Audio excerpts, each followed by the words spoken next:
Hello. It's an unseasonably warm day here in Halifax today, so I thought, what better day to try to get some new stuff for the curiosity shop.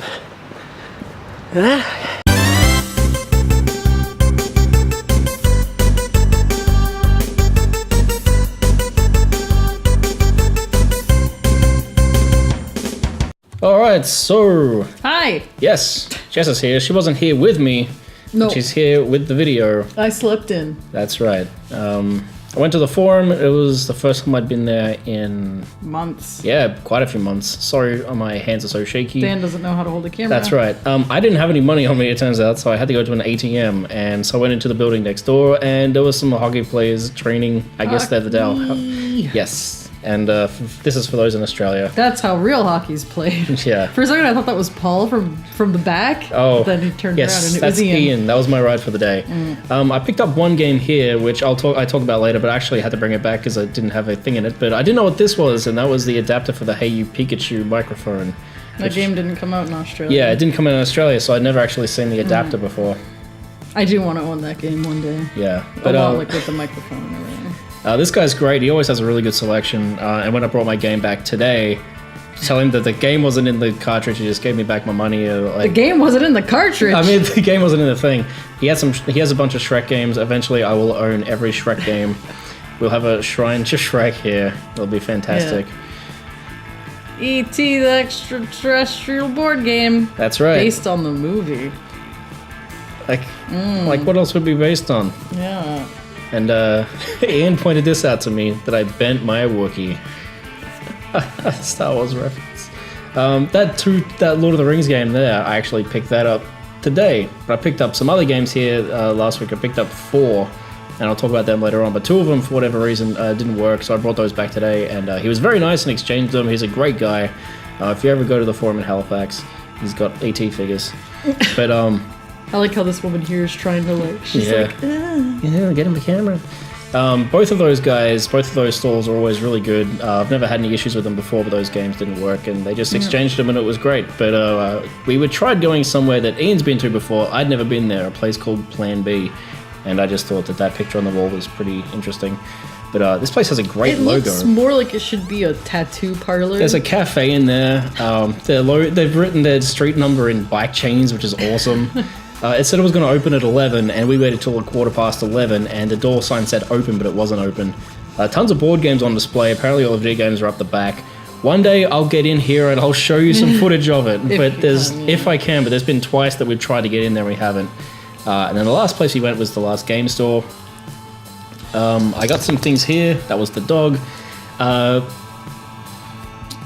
What was I going to say? You got some things here. I got some things here. The guy, I asked him for permission to film in here, and he said that's great. I really want that Metroid Prime 2 version of Samus's ship. Lots of really cool figures. It's a really nice store. Everything here is at, aside from the figurines, obviously, is at a maximum price of $30. So you can look at some stuff and see it is quite expensive, but then a lot of rarer stuff's actually cheaper there than it is to buy on eBay. So. Yep.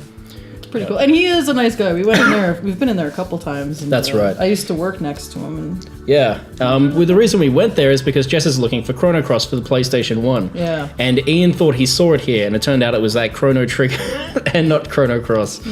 But that's okay. I ended up getting 2 games here. One of them I ended up having to return because it made Jess motion sick, which I'll talk about soon. But yeah, it's just a really good store with a really great selection. He has a bunch of plush toys and stuff too at the back, and then Link here, which is awesome. $600 worth every cent. Well, it's made by those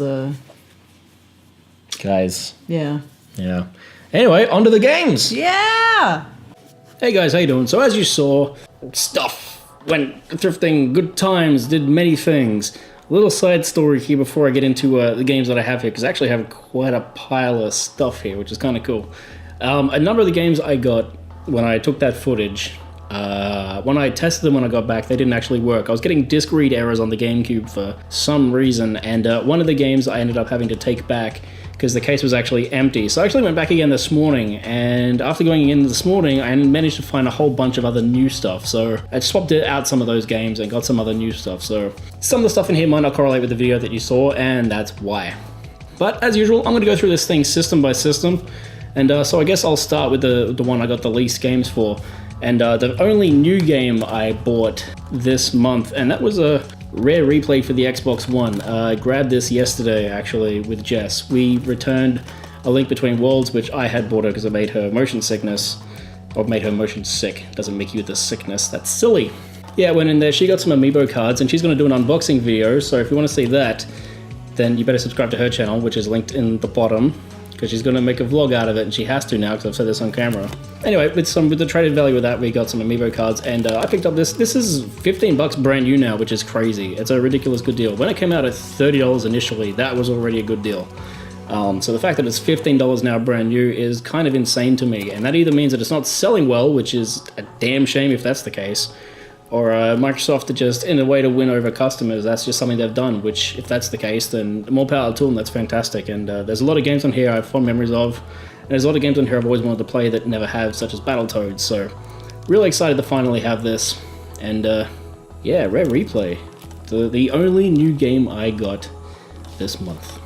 So, in terms of the other systems, let's have a look here. The next system that I got the least number of games for, which is also one.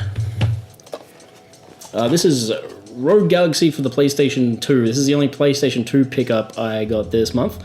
I actually grabbed this one this morning. It was $15 again, which for some people for a PlayStation 2 game might be a little bit expensive. This goes on eBay for usually around $25 to $35. This one's in really good condition. And I actually saw it at the markets last week, and I didn't pick it up because I didn't know anything about it. And this morning, when I went in with another workmate who collects JRPGs, he said it was really, really worth checking out. So I bit the bullet and I got it. And this is actually the most expensive game I got this month, ironically. It's for the PlayStation 2, and it was the most expensive. But it looks really good. I checked out some video when I got home, and I'm looking forward to checking it out because it was developed by Level 5, who've made some games that I've enjoyed in the past. So yeah, really, really excited to have this in the collection, especially because it's something that, unlike the rest of the games in my collection, which I kind of knew about beforehand, this is a bit of a wild card. So yeah, should be interesting. Alright, so next up we've got 3 games for the PlayStation 3. These ones were two of these were from EB, once again $5 each, and the third one I got this morning from the market, and it was also $5. So first of all is Resistance Fall of Man. I owned this many years ago and traded it in. I never finished it, but because I picked up the second one last month, I think it makes sense to collect the first and third ones as well, so that's why I picked this up. I remember being okay, but it was during that period where I was buying games so frequently, and I'd get halfway through one and then buy a new game and never go back to it, which isn't how I do things now. So eventually I'm looking forward to going back through this and finding out exactly how it ends, because I probably still have my save on my PlayStation 3, but actually this was less than $5, it was only $4.50, so yeah, like I've said before, PlayStation 3 first party games tend to be like super cheap now for some reason, so it's a great time to pick them up, you know, if you're into the PlayStation 3, that is.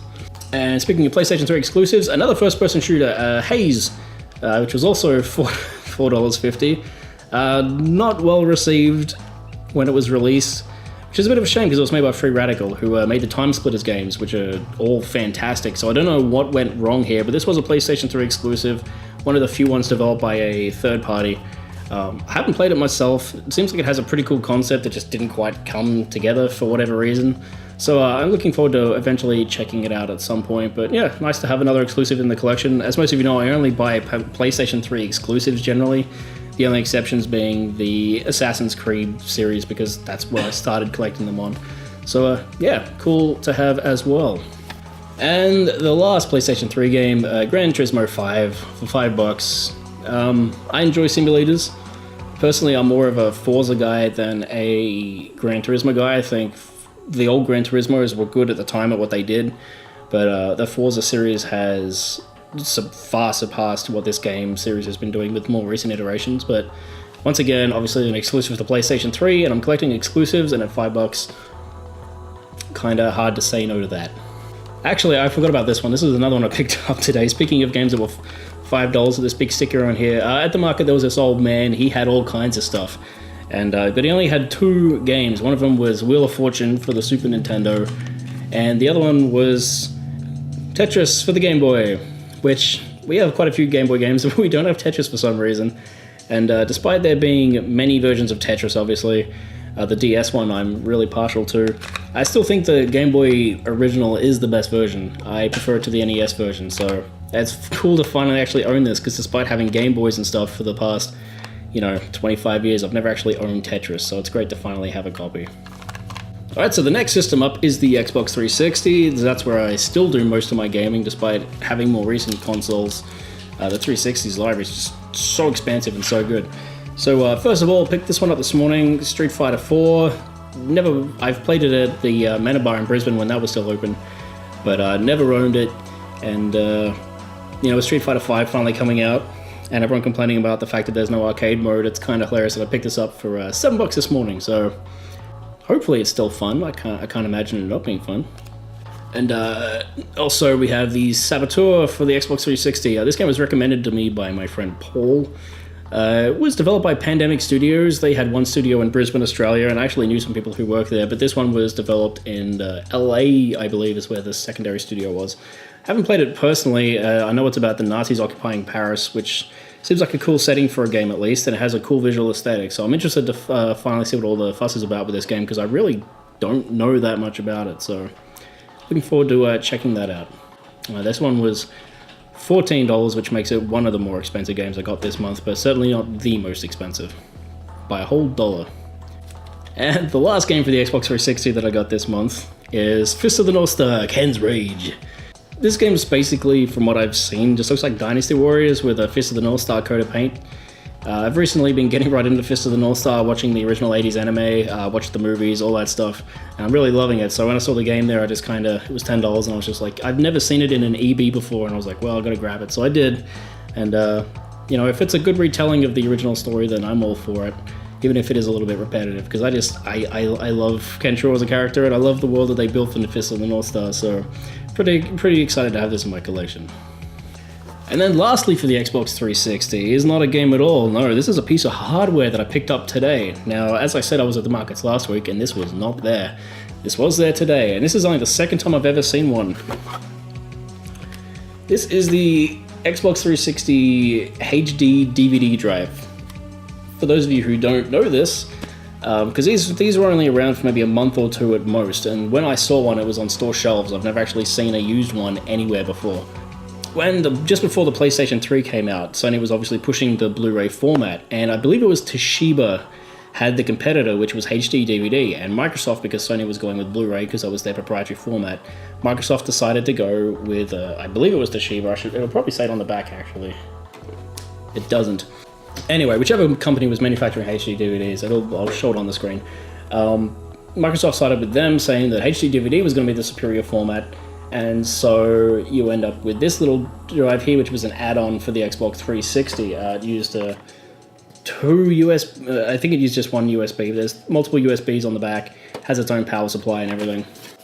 I got this purely as a novelty. Like I said, I paid $10 for this, and it's a little dirty. It just needs a bit of a clean up. It didn't come with any USB cables, but USB cables are easy to come by. But these things usually go on eBay for between $60 and $90 depending on the condition. So for $10, I wasn't going to say no to it.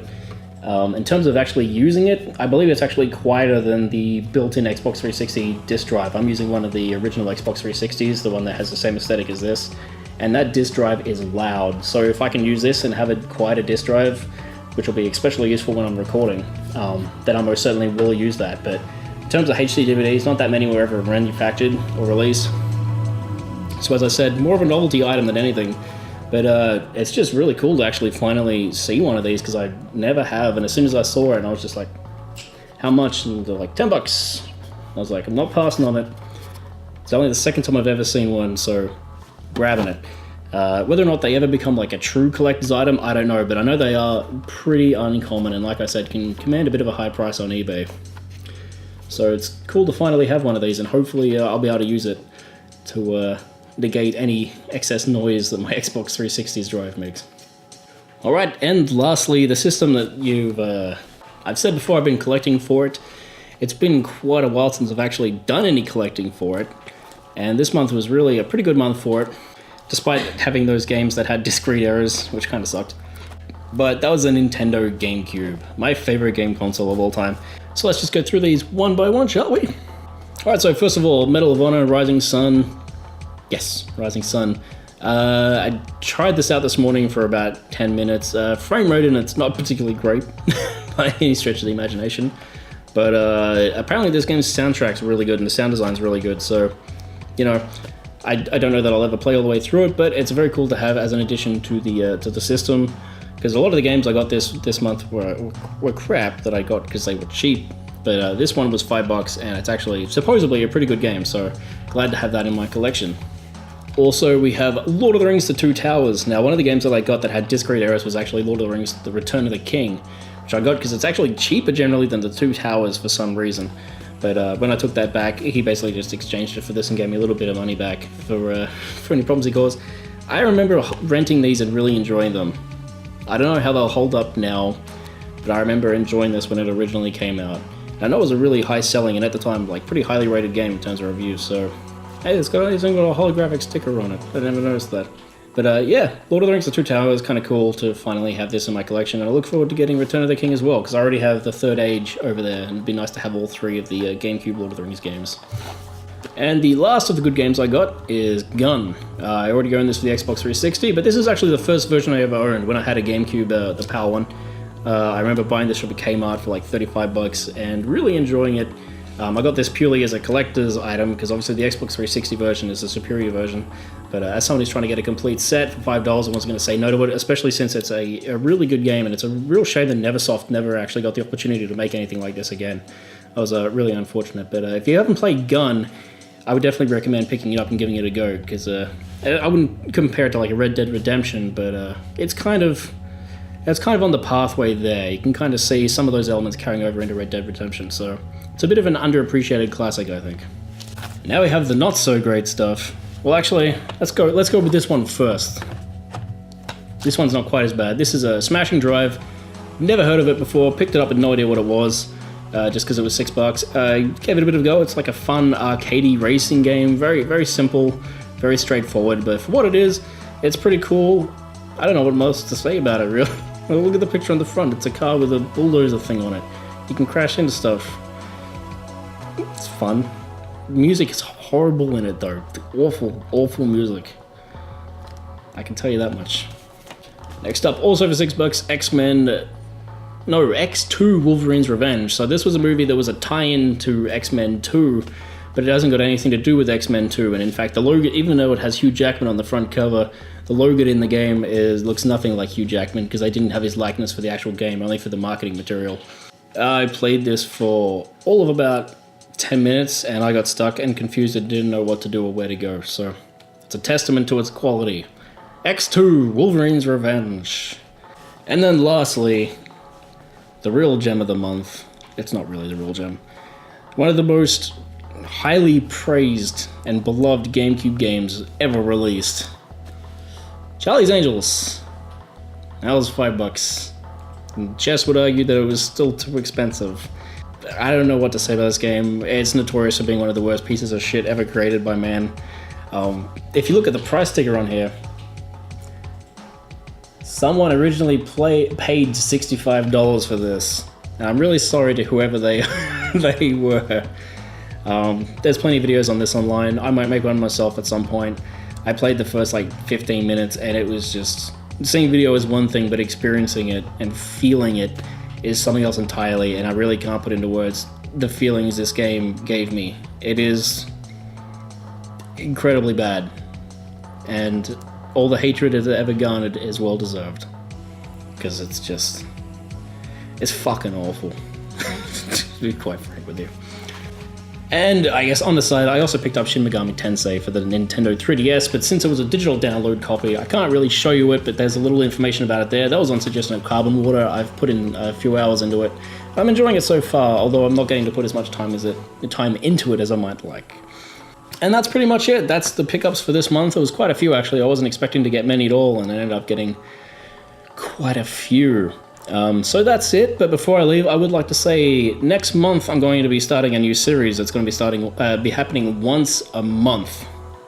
I've got a lot of games here, and a lot of them aren't very good, or I have no idea what they are, and I don't know what to do with them. They're not games I'd sit down and play through in their entirety. So I was trying to work out what I could do with those so they weren't just sitting there on a shelf. And I thought, what if I just recorded myself doing like a Let's Play of the first 30 minutes?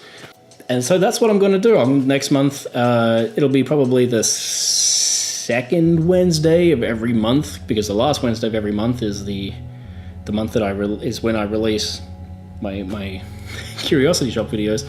So the second Wednesday of every other Wednesday, let's say, every other Wednesday, I'll be releasing a new series called The First 30, where I just sit down and play the first 30 minutes of a game, and I just tell you if it's worth playing through or not. Sometimes, some of these games I will have done, because I obviously test them to make sure they work, so I've played them a little bit, but most of them I've never played more than 5 minutes of.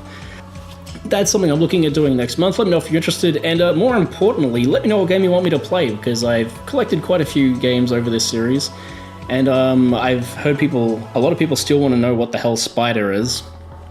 Would you like to see Spider as the first episode? Maybe something else I've collected and you've seen on the show.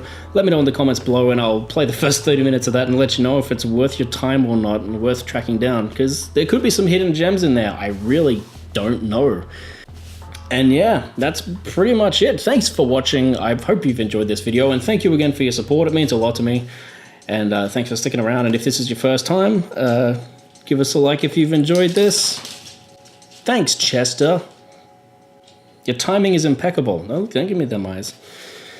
And yeah, thank you again, and peace out, and have a good one. See you next time.